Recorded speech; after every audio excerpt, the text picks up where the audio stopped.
Podéis participar a través del número de WhatsApp al que nos podéis enviar vuestras notas de audio. En nuestro espacio de tertulia iremos escuchando vuestras opiniones. El teléfono es el 689 33 74 44. Repito, 689 33 74 44. También podéis opinar y contactar con nosotros a través de nuestra cuenta de Twitter, @trincherallamas. Además, os recordamos que tenéis disponible la playlist de La Trinchera con todas las canciones que suenan en el programa. La podéis encontrar en Spotify. Ahora sí, vamos a repasar la actualidad esta semana con Javier García. ¿Qué tal, Javier? Buenos días, ¿cómo estás? ¿Qué tal, Manuel? Buenos días. Al igual que ocurrió con Paiporta, por ejemplo, o Adamuz, Angrois, allí en Galicia, hay lugares en nuestro país que lamentablemente por una cosa o por otra, Manuel, quedan señalados para siempre por algún tipo de catástrofe que ha ocurrido en el pasado. A esa lista ya se ha unido también Grazalema. Es un municipio español de la provincia de Cádiz, en Andalucía. Y allí esta semana se han vivido momentos de auténtico terror y atención porque no se descarta que pese a una pequeña tregua, la que tuvimos ayer, un día más o menos anticiclónico en toda la península, vuelva la situación a complicarse a partir de hoy, no solamente aquí, sino en muchos puntos de España. Bien, pues en Grazalema, entre el martes y el miércoles, se registraron casi 600 litros por metro cuadrado a causa de esta borrasca, la borrasca Leonardo, así la llamaron. Para que nos hagamos una idea de cuánto es estos 600 litros por metro cuadrado, es más lluvia que cae en Madrid en un año entero. Y esto ocurrió solamente en 24 horas. Además, en los últimos 10 días se han acumulado en el municipio serrano cerca de 1.300 litros por metro cuadrado.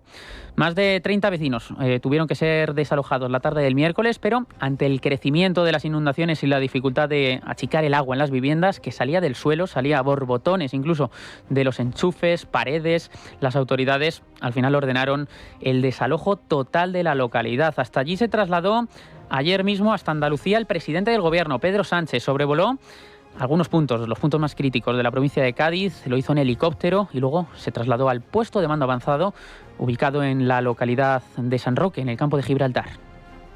Vienen días largos, consejero, alcaldesa, también delegado, como los que se han vivido durante estas últimas jornadas. Pero lo importante es que el conjunto del Estado, los servidores públicos y también las administraciones vamos a estar del lado de los vecinos y vecinas hasta que esta crisis se supere. Bueno, Andalucía supera los 11.000 desalojados en las provincias de Cádiz, en Córdoba, Jaén, Sevilla, Granada, Huelva y Málaga.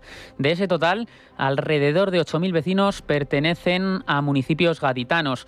Pero, Manuel, la gente se está preguntando por qué llueve tanto en esta localidad, en Grazalema, donde hoy se esperan, por cierto, como decimos, hoy se esperan más lluvias, incluso en esta localidad. Y dicen los expertos que ya el agua no puede absorber el suelo no puede absorber más agua. Bueno, pues el pueblo se encuentra a unos 900 metros del nivel del mar, encajado en un entorno montañoso muy particular, porque está justo entre el valle del Guadalquivir y el litoral gaditano. Esta ubicación convierte Grazalema en una auténtica barrera natural para los vientos húmedos que llegan desde el Atlántico. Y cuando estas masas de aire cargadas de humedad avanzan hacia el océano, se topan con la sierra de Grazalema, un conjunto de relieves abruptos que obligan al aire a ascender de forma muy rápida y forzada. ¿Qué pasa? Que al subir el aire se enfría, pierde capacidad para retener vapor de agua y ahí es cuando favorece la formación de nubes densas y las precipitaciones persistentes. Es el efecto llamado efecto orográfico. Es decir, hay un motivo por el cual ahí llueve mucho más que en otros puntos de España, en esta localidad. Pero no solo es en Cádiz donde el temporal ha sido catastrófico, también a 180 kilómetros, en Sayalonga, en Málaga. Concretamente allí, ayer, fue encontrado el cuerpo sin vida de una mujer de 35 años que se cayó al río al intentar rescatar a su perro ante la subida del caudal. El hallazgo se produjo en torno a la 1 de la tarde, a unos 1000 metros de la zona donde se la vio por última vez, y el perro finalmente se le encontró con vida, pero no corrió la misma suerte Carolina, que fue engullida por el río Turbilla. El ayuntamiento de esta localidad, de Sayalonga, ha decretado 2 días de luto oficial y hoy mismo sábado se va a guardar 1 minuto de silencio. Javier Salas es el delegado del Gobierno en Málaga. Ha explicado que las tareas de búsqueda de esta mujer fueron tremendamente difíciles. Desgraciadamente el tiempo ha hecho que sea difícil, sobre todo los medios aéreos y los medios subacuáticos, debido a la lluvia intensa que ha habido estos días y al viento. Todo esto ha sido la consecuencia de la borrasca Leonardo. Manuel, ayer se marchó, ya vimos un día más anticiclónico, más tranquilo, pero atención porque hoy tenemos otra borrasca. Ya está sobre nosotros Marta. La Agencia Estatal de Meteorología avisa de que el peor día va a ser hoy. A partir de aquí seguirá habiendo lluvias a lo largo de la semana, pero en menor cantidad. Y lo que decíamos antes, que el problema ya está en que la tierra está tan húmeda, tan mojada, que es muy difícil que absorba más agua. Lo explicaba así Juanma Moreno Bonilla, el presidente de la Junta de Andalucía. Entonces nos queda todavía mucho tiempo a partir del miércoles. Esperamos y deseamos que esas precipitaciones no sean intensas y esperemos que esas precipitaciones se vayan y remitan lo antes posible, porque nos preocupa muchísimo, ¿no? Y el sábado parece que volvemos otra vez a precipitaciones que pueden ser abundantes, ¿no? Así que estamos en una circunstancia, como digo, nunca vista, porque en Andalucía los meses de enero y febrero siempre hemos tenido el anticiclón de las Azores, que ha sido un dique de contención donde hemos tenido habitualmente sol en invierno. Llevamos un mes de enero que nunca he visto antes y, por tanto, por muchos recursos medios que estamos poniendo entre todos, es difícil de paliar, difícil de, digamos, evitar situaciones que son tremendamente difíciles para todos, ¿no? Como decimos, hoy el día más complicado. También están en alerta, no solamente en Andalucía, que es el sitio donde más probabilidades de precipitaciones se pueden registrar a lo largo de la jornada de hoy, pero también en el norte, en Galicia, en Extremadura, Castilla y León y Castilla-La Mancha. Mañana domingo las lluvias irán a menos, pero continuarán por lo menos hasta el jueves. Respecto a Madrid, la Confederación Hidrográfica del Tajo mantiene activo el nivel rojo por riesgo de desbordamiento. Atención del río Jarama en el tramo entre Mejorada del Campo y San Fernando de Henares, también a su paso por la localidad de Titulcia, en Algete, en Valdepeñas, y cuidado también en Guadalajara, el río Henares, en Guadalajara capital, está cerca del desbordamiento, y en el mismo río, en el tramo Alcalá, entre Alcalá de Henares y Torrejón de Ardoz. Además preocupa también el río Alberche en Aldea del Fresno. A priori decimos que hasta el jueves se esperan lluvias, solamente se librará en algunos momentos puntuales las zonas del levante peninsular. Respecto a las temperaturas, vuelven a bajar hoy y esa bajada de los termómetros, Manuel, va a traer como consecuencia también nevadas en algunas zonas, concretamente en Ávila y en la cordillera cantábrica de León. Ya en menor medida en el norte de Madrid y en el norte de Castilla-La Mancha también podría caer algún que otro copo de nieve. Las mínimas las vamos a encontrar hoy en Segovia 0 grados y la máxima en Las Palmas de Gran Canaria y en Santa Cruz de Tenerife, donde se alcanzarán los 21 grados de máxima.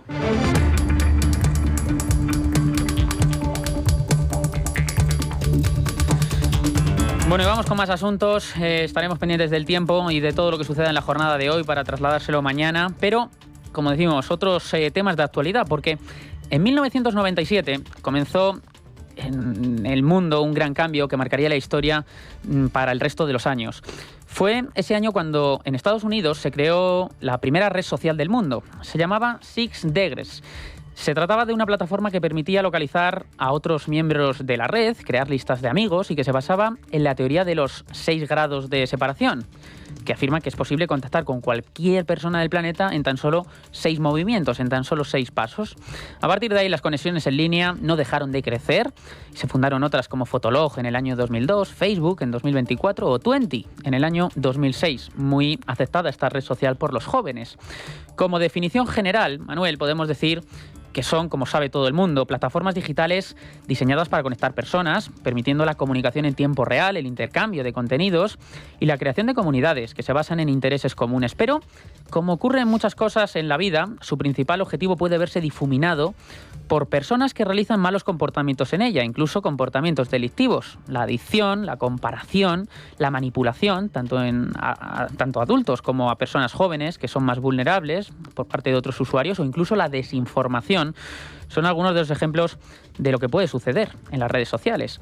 Por todo esto, el presidente del Gobierno y el Gobierno de España ha decidido la medida que comentabas antes en el editorial, Manuel, esa medida de prohibir el acceso a las redes sociales a los menores de 16. La medida estaba en los menores de 14, ahora se aumenta a 2 años, como decimos, hasta los 16 años de edad. Es llamativo de esta medida que Pedro Sánchez haya hecho el anuncio en su intervención en el plenario de la Cumbre Mundial de Gobiernos que se ha celebrado en Dubái. Es decir, no lo anunció aquí en España, lo anunció fuera del país. Allí participaron una treintena de jefes de Estado y de Gobierno. España va a prohibir el acceso a las redes sociales a los menores de menos de 16 años. Las plataformas tendrán que implantar medidas de control de edad efectivas, barreras reales que funcionen. Actualmente nuestros niños están expuestos a un espacio en el que nunca deberían navegar solos. Un espacio de adicción, abusos, violencia, pornografía, manipulación. No vamos a tolerarlo más. Vamos a protegerles contra este salvaje oeste digital. El salvaje oeste digital. Pedro Sánchez ya tiene un nuevo archienemigo. Las redes sociales, Elon Musk, el dueño de Telegram, los malvados oligarcas tecnológicos capitalistas que ganan dinero a puertas, pervirtiendo a nuestros niños, a nuestros jóvenes. Valiente sinvergüenza. Valiente cuentista, mentiroso, miserable, dictador. Quieres callarnos la boca. Lo que pretendes es censurar las redes sociales, porque escapan a tu control, amigo. Curiosamente, el presidente se acaba de abrir hace poco una cuenta en TikTok, para comunicarse con los jóvenes. Él y todos sus ministros haciendo el imbécil en las redes sociales. En lugar de dedicarse a lo que se tienen que dedicar, que es a gobernar, a gestionar. Pero este país se cae a trozos. Literalmente se cae a trozos. Los trenes descarrilan, no hay línea de alta velocidad, no hay red eléctrica. La red eléctrica está hecha unos zorros. Hay grandes apagones, no funciona nada. Los servicios públicos están colapsados, la justicia absolutamente destrozada. Nada funciona en España. Nada funciona bien. Pagamos más impuestos que nunca, el gobierno, el Estado gasta más que nunca, pero nada funciona correctamente. Porque además de ser una panda de sectarios, populistas y radicales, son una panda de tuercebotas, de incompetentes. No sirven para nada. Esta gente que nos gobierna, que va dando lecciones, no se podría ganar la vida honradamente, dignamente, con cierta comodidad en el sector privado. Es imposible. No pueden. Pero ahí están, gobernando y tomando decisiones. Y ahora, Pedro Sánchez se saca de la manga, de la chistera, un nuevo conejo blanco para despistar al personal. Y el conejo blanco en este caso es Elon Musk, Twitter, las redes sociales, Telegram. Hay que controlarlas, hay que supervisarlas, hay que regularlas. Con la excusa de la protección a los menores de edad. Curioso, ¿verdad? España es un país en el que cualquier joven menor de edad puede abortar sin autorización de los padres. Puede hormonarse para cambiar de sexo. Para transitar de hombre a mujer y de mujer a hombre, aun siendo niños, con todo lo que ello supone. Pero no pueden utilizar redes sociales. No pueden. No, hombre, no. ¿Cómo vamos a permitir eso? Lo vamos a prohibir, que no puedan acceder. Desde la extrema izquierda hablan incluso de reducir la edad legal para que los jóvenes puedan votar a partir de los 16 años. Pero redes sociales no, que son malas, son el diablo. Es el mal personificado. Ajá, ya.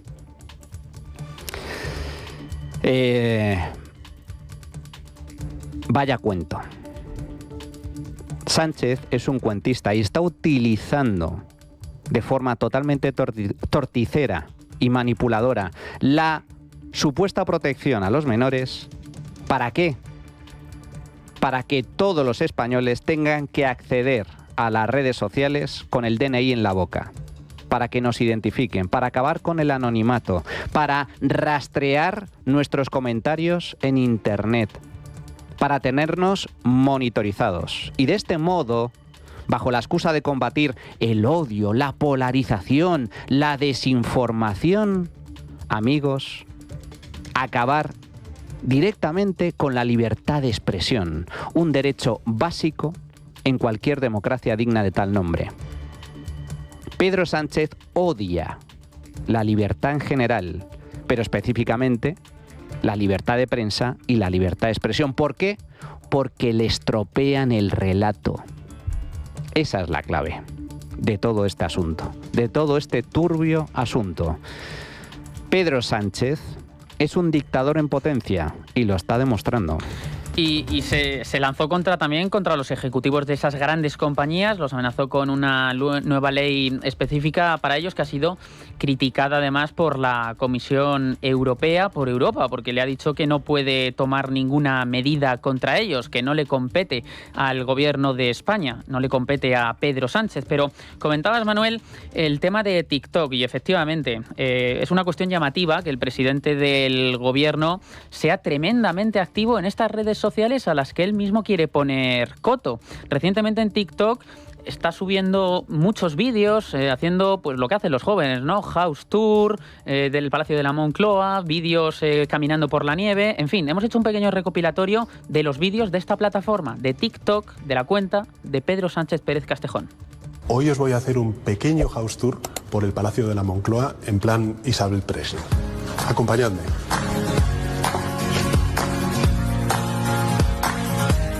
Esta sala se llama la Sala del Reloj. ¿Por qué? Porque está presidida por un reloj de cuerda como el que veis aquí. ¿Pero qué es lo importante de esta sala? Pues que en esta sala pasaron muchas cosas al principio de la democracia. Porque los consejos de ministros, tanto de Adolfo Suárez como de Felipe González en sus primeros años, se celebraban aquí. Muchas veces me decís que hago los fines de semana cuando tengo un hueco y habréis escuchado que hago bici, la disciplina de enduro. Bueno, pues hoy estamos en Castilla y León, prácticamente la linde con la Comunidad de Madrid, y os quería enseñar esta maravilla.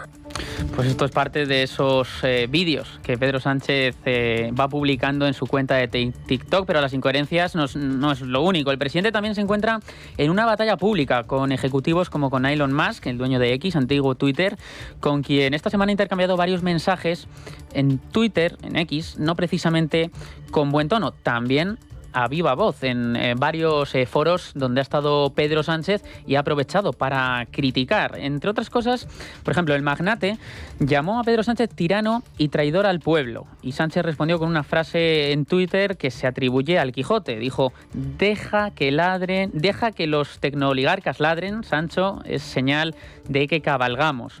Esto lo dijo, como decimos, en Twitter, pero este jueves en Bilbao lo hizo en este foro. Escuchamos. ¿Para qué queremos esa innovación? ¿Para ampliar derechos o para poner en riesgo esos derechos?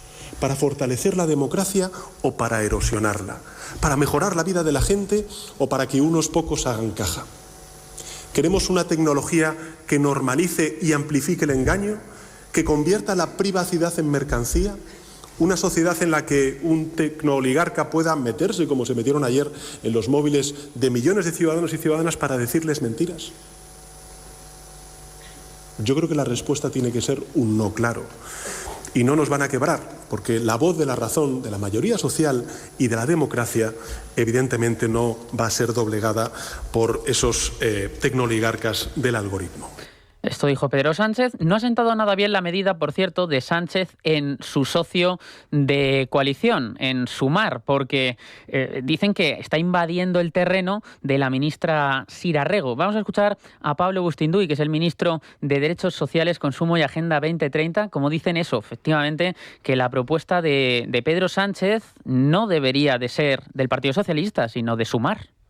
El Ministerio de Juventud e Infancia lleva trabajando no solo en esta cuestión, en esta medida concreta, sino en la creación de entornos seguros en las redes sociales y también de democratización de la esfera digital para hacer valer, ¿no? Para defender nuestras democracias de lo que estamos viendo, que es un ataque sistemático en toda regla de las que se está valiendo la ultraderecha y se están valiendo las oligarquías que sostienen esta nueva ola reaccionaria. Y más allá de los anuncios, creo que lo importante es que podamos avanzar. Pues esto es lo que está ocurriendo, Manuel. Esto dentro del propio gobierno. Incluso vamos a recuperar de nuevo ese corte de Sira Rego anunciando eso, que quieren ir a más. Ya no solamente hablan de poner coto a las redes sociales, habla Sira Rego de incluso prohibir la red social X. La siguiente batalla tendría que estar orientada a limitar y seguramente a prohibir Twitter. ¿Por qué? Por ejemplo, por poner un ejemplo concreto. ¿Por qué? Porque es un espacio en el que estamos viendo flagrantes vulneraciones de derechos fundamentales. Bueno, pues esto es lo que hay. Y aquí se está reflejando cuál es la verdadera intención del gobierno. Esto no va de proteger a los menores. Pedro Sánchez lo ha dejado muy claro. Esto va de votos. Va de votos. Lo que no soporta el presidente es que la gente se exprese libremente en Internet, en las redes sociales. Que la gente se informe en las redes sociales que escapan a su control en lugar de informarse a través de Telepedro, de Silvia Incharrondo, de los Javier Ruiz y los Jesús Cintora de turno. Eso es lo que no soporta. Es superior a él. Esto va de votos. Va de libertad de expresión y de libertad de prensa. Y la prueba inequívoca es que el socio de coalición del PSOE, los comunistas de Sumar y de Podemos, hablan abiertamente de prohibir Twitter.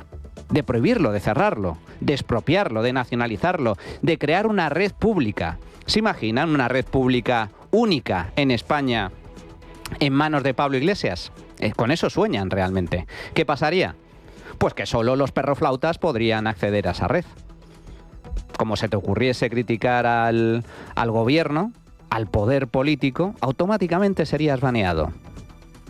Esta es la clave del asunto, si todo se reduce a eso en realidad. Sira Rego, ministra de España, hablando de prohibir una red social. ¿Saben dónde se prohíben las redes sociales? ¿Dónde está prohibido Twitter? Pues en países como Venezuela, como Cuba, como Irán, como Corea del Norte, como China, como Rusia. Eso es el rojerío patrio. Esa es la izquierda, la mierda de zurdos que tenemos en este país. La peor izquierda de Europa. Una panda de tiranos, de liberticidas, que pretenden callarnos la boca, acabar con un derecho básico, como es la libertad de expresión, como es la libertad de prensa. A eso aspiran. No lo digo yo, lo dicen ellos. Solo hay que escucharles. Ya vemos que muchos de los anuncios que ha hecho esta semana el presidente del gobierno y que suele hacer no los da aquí en España a los españoles, sino que los hace fuera. También tiene anunciado algo que fuera de nuestro país, en este caso en una entrevista, en una columna en The New York Times, en este medio estadounidense. Aquí lo que ha hecho ha sido defender la reciente regularización de inmigrantes decretada por su ejecutivo, que según ha dicho se debe a una cuestión moral y también pragmática, porque dice que Occidente necesita gente. Como decimos, lo ha dicho en The New York Times, en lugar de dar explicaciones a los españoles. Aseguró que es nuestro deber convertirnos, dice, en la sociedad acogedora y totalmente que nuestros propios familiares habrían esperado encontrar al otro lado de las fronteras, de nuestras fronteras. Bueno, se han producido esta semana muchas colas de inmigrantes en consulados, muchas colas en comisarías de policías, en Roquetas de Mar, concretamente. También lo hemos visto en algunos puntos de Barcelona o en Alicante. Los inmigrantes están, pues como no puede ser de otra manera, muy satisfechos. Todos alaban a Pedro Sánchez. Pedro Sánchez está bien el papeles, tu padre, tu madre, todo. Primo sí, aquí, sí, también aquí. Me gusta Pedro Sánchez porque en España tenemos muchas cosas muy bien para la gente. Está bien, me parece buen presidente. Para todos los inmigrantes está bien. Para mí, para toda España está bien, el gobierno de España. Pedro Sánchez está ayudando a mucha gente aquí en España, morros, hay mucha gente que no tiene papeles. Viva España, viva Pedro Sánchez. Viva España, viva Pedro Sánchez. Bueno, claro, normal que estén muchos de ellos muy satisfechos con este anuncio por parte del presidente del gobierno, que persigue una vez más un interés político, porque esto no va solo de regularizar y obtener papeles y residencia legal. Este es el primer paso. El segundo paso es obtener la nacionalidad, que se puede conseguir en muy poco tiempo. Atención sobre el efecto llamada. No estamos hablando de 500.000 inmigrantes. En España hay cerca de 900.000 inmigrantes ilegales en la actualidad. Pero es que el anuncio ha provocado un efecto dominó. Son miles, decenas de miles los inmigrantes ilegales de toda Europa que están entrando en España para conseguir residencia legal. Porque una vez que tengan residencia legal en España se pueden mover libremente por toda Europa. Esto es un coladero y una vez más persigue un objetivo político. Ahora es la regularización. Mañana será la nacionalidad. ¿Y saben qué se obtiene con la nacionalidad? Pues sí, el derecho a votar en autonómicas y en elecciones generales. Y un pequeño dato más, seguro que recuerdan todos nuestros oyentes, Manuel, esas palabras de polémicas, declaraciones de Irene Montero hablando del reemplazo. El punto de partida era esa afirmación de la exministra, ¿no?, sobre la necesidad de reemplazar, dijo, a fachas, racistas, por gente migrante, dijo que por gente china, negra, marrona, etcétera, ¿no? Bueno, pues ha recogido cable esta semana Podemos. Ha salido Pablo Echenique, lo ha hecho en 4 y bueno, pues el ex portavoz de Podemos ha dicho en una entrevista en Mediaset que lo que decía Irene Montero era en tono irónico y retórico. Escuchamos. Es evidente que Irene está utilizando un recurso retórico. Es imposible llevar a cabo un reemplazo, es una gilipollez, sin que haya gente que diga que lo dice en serio, pues habla muy mal de que dice que lo dice en serio. Es evidentemente pues un recurso. Es un recurso, dice Pablo Echenique. Dice que lo decía Irene Montero en tono irónico. Y ahora yo les pregunto, escuchen a Irene Montero. ¿Está hablando en tono irónico Irene Montero? Ojalá, teoría del reemplazo, ojalá podamos barrer de fachas y de racistas este país con gente migrante, con gente trabajadora. Claro que yo quiero que haya reemplazo de fachas, reemplazo de racistas, reemplazo de vividores y que lo podamos hacer con la gente trabajadora de este país, tenga el color de la piel que tenga, sea china, negra, marrona, con todas compañeras las gentes trabajadoras de este país. ¿Le suena a tono irónico? No, ¿verdad? Ay, Echenique. Esta es la ironía de Montero. De ironía nada, amigos. Esta es la realidad. El Senado, cambiamos radicalmente de asunto, ha aprobado con 151 votos a favor frente a 103 en contra y 7 abstenciones la reprobación, de nuevo, y la petición del ministro de Transportes, Óscar Puente. Han votado a favor el PP, Vox, Esquerra y UPN. Junts se ha abstenido. Con esta votación son ya 4 veces las que Óscar Puente ha sido reprobado en el Parlamento. 3 de ellas han sido en el Senado, 1 en el Congreso de los Diputados. Bueno, pues Óscar Puente ha sido protagonista esta semana porque ha estado en la comisión del Congreso de los Diputados y allí ha dado nuevas explicaciones respecto al accidente ferroviario de Adamuz, también al de Rodalies en Cataluña e incluso ha culpado al Partido Popular. Adrián Pajares, buenos días. Buenos días. En una comparecencia de más de 5 horas en la Comisión de Transportes del Congreso, Óscar Puente ha defendido la gestión actual y ha asegurado que el deterioro de la red es consecuencia de años de abandono y ha advertido de que los recortes del pasado se siguen pagando hoy. En lugar de asumir responsabilidades, ha apuntado a que la situación es culpa del PP, a pesar de llevar gobernando ya más de 7 años. La oposición, sin embargo, no ha quedado satisfecha. PP, Vox e incluso Junts han reclamado su dimisión, señalándole como responsable político de los fallos y de la falta de inversión e infraestructura. Escuchamos lo que ha dicho el ministro Puente en la Comisión del Congreso. Una red ferroviaria no es una tetera, no se arregla en 2 días. Es muy compleja.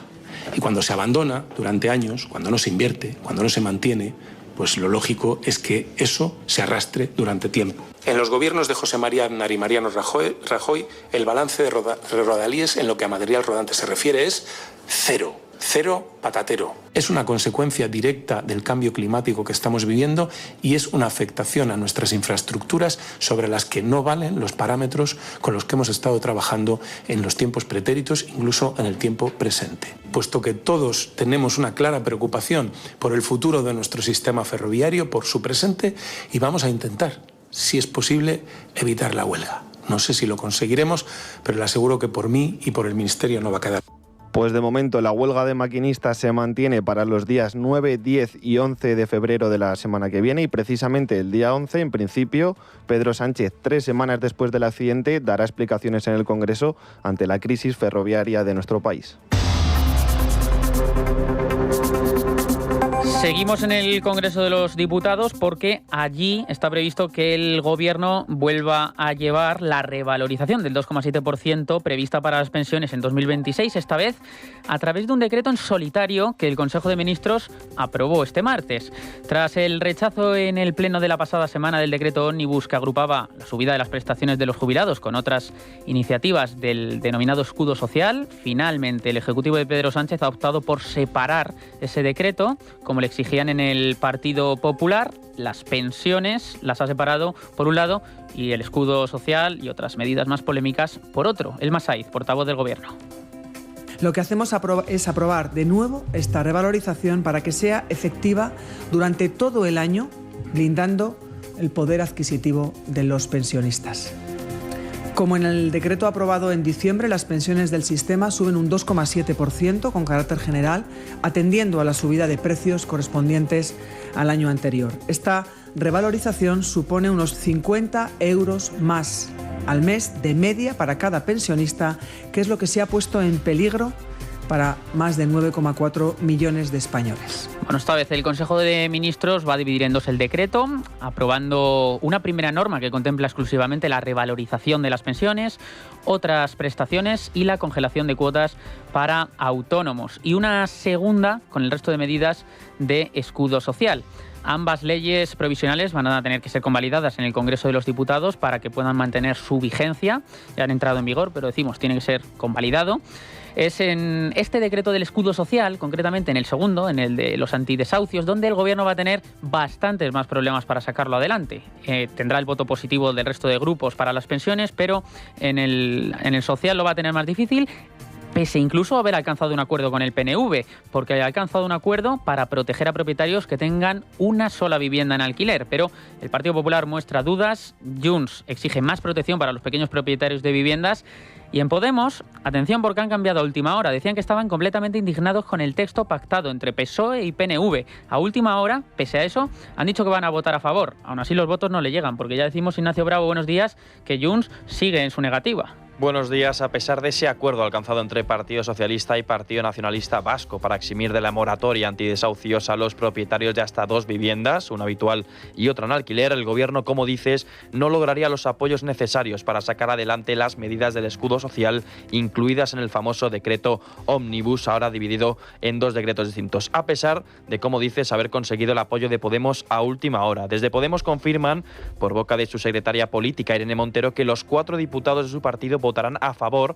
cuando haya que convalidar el Real Decreto en el Congreso, a pesar de solo un día antes haber mostrado su rechazo absoluto al pacto entre PSOE y PNV, que han calificado como asco absoluto. Así lo expresó la secretaria general del partido, Ione Belarra. A consecuencia de este pacto criminal entre el PSOE y el Partido Nacionalista Vasco, va a haber muchas personas desprotegidas. Me parece especialmente lamentable la forma en la que lo han contado, porque no se está protegiendo a las personas que son caseros o caseras que tienen más de 2 viviendas. Lo que se está haciendo es desproteger a las personas que están alojadas en esas viviendas y que están en su casa. La situación no mejora si nos centramos en el socio independentista prioritario del Gobierno, porque para Junts lo presentado esta semana es insuficiente y no resuelve el problema, por lo que, a falta de leer la letra pequeña, dicen, no votarán a favor del escudo social del Partido Socialista. Así lo confirmaba la portavoz del partido, Míriam Nogueras. La semana pasada el Gobierno español intentó colar la misma votación que las pensiones, el tema de los empleos. En Junts per Catalunya no nos comimos el sapo y, pese a todo el chantaje, las presiones y las mentiras que se llegaron a decir, el Gobierno español ha tenido que rectificar. Sin embargo, ha puesto en un nuevo Real Decreto el tema de las ocupaciones y, a falta de leer la letra pequeña, desde Junts per Catalunya sí podemos decir que votaremos en contra. Sí que podem dir que votarem en contra. De esta forma, y ante la insostenible situación parlamentaria para el Gobierno, no se prevé que la moratoria del escudo social pueda salir adelante, lo que conllevaría una gran noticia para los afectados por la ocupación, que podrían retomar los más de 50.000 desahucios que quedaron paralizados por esta ley en 2021. Eso sí, tras el troceo del decreto ómnibus, la medida que sí saldrá adelante será la de la revalorización de las pensiones, tras amarrar el Gobierno los votos a favor de Junts o Partido Popular, entre otros. Gracias, Ignacio. Por cierto, la La ministra de Vivienda, Isabel Rodríguez, ha estado esta semana en Televisión Española con Silvia Inchaurrondo y ha dicho que van a negociar hasta el final, que siempre están negociando en relación a Junts, concretamente, para intentar llegar a acuerdos de última hora con los separatistas catalanes y conseguir así también sacar adelante este otro segundo decreto. Pero Isabel Rodríguez también quiso mostrar en esta entrevista que les comentamos su enfado por la no aplicación de su ley de vivienda, la cual le da la posibilidad a las comunidades autónomas de poder declarar zonas tensionadas en sus ciudades y, por lo tanto, la limitación a los precios del alquiler. Pero las autonomías gobernadas por el Partido Popular se oponen a intervenir el mercado de la vivienda como el gobierno de Pedro Sánchez quiere. De ahí que la titular de Vivienda haya admitido que ella ya le habría quitado la competencia de vivienda a la Comunidad de Madrid.